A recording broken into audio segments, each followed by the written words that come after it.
कौन है एलजी? कहां से आ गया एलजी? किस बात का एलजी? कौन लेफ्टिनेंट गवर्नर? हमारे सर पे बैठ गया के लेफ्टिनेंट गवर्नर। अब वो तय करेंगे कि हम अपने बच्चों को कहां पढ़ाएंगे।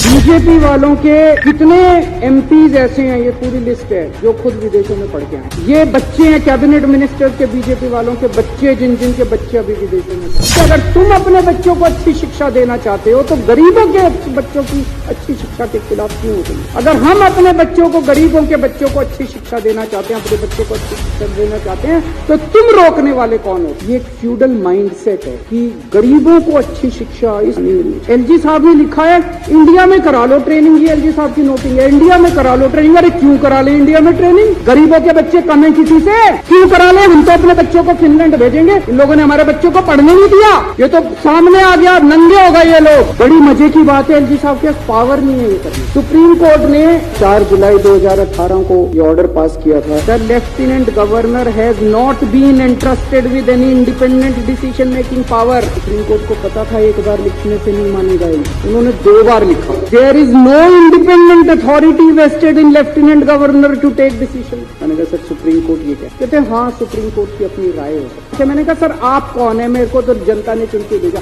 कहते मेरे को प्रेसिडेंट ने भेजा। मैंने कहा वैसे ही जैसे अंग्रेज वाइस रॉय भेजते थे। मैंने कहा सर वो वाइस रॉय जो होते थे ना, वो कहते थे you bloody Indians, you don't know how to govern. मैंने कहा एलजी साहब आज आप भी वही भाषा इस्तेमाल कर रहे हो, यू ब्लडी दिल्ली वाला, you don't know how to govern. मैंने कहा सर दिल्ली छोड़ दो, हमारे हालात पे हम अपनी दिल्ली चला लेंगे।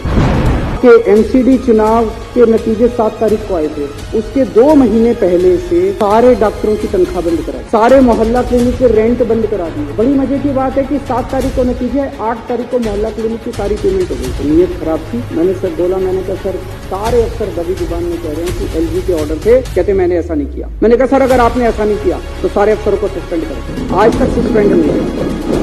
फिर एलजी साहब ने एक बात कही जो बड़ी चौंकाने वाली है। एलजी साहब ने कहा कि उनकी बीजेपी वालों की 20 सीट भी नहीं आ रही थी, ये तो मेरी वजह से 104 सीट आई हैं। बोले अब देखना तुम्हारी 7 की 7 सीट लोकसभा में बीजेपी की आएंगी और अगली बार तुमको मैं चुनाव नहीं जीतने दूंगा विधानसभा का। वो यहाँ पे लेफ्टिनेंट गवर्नर दिल्ली को चलाने थोड़ी आए हैं, दिल्ली को ठप करके केजरीवाल को और आम आदमी पार्टी को बदनाम करने आए। चुनाव जीते ना जीते राजनीति लगी रहती है, चुनाव आते जाते रहते हैं। देश जरूरी है, लोग जरूरी है, लोगों की जिंदगी जरूरी है। लोगों को इतनी प्रताड़ना करके अगर आप चुनाव जीतना चाहते हो, चुनाव आपको मुबारक। हम लोगों की सेवा करें, हम आपकी तरह इतनी गंदी हरकतें नहीं करते।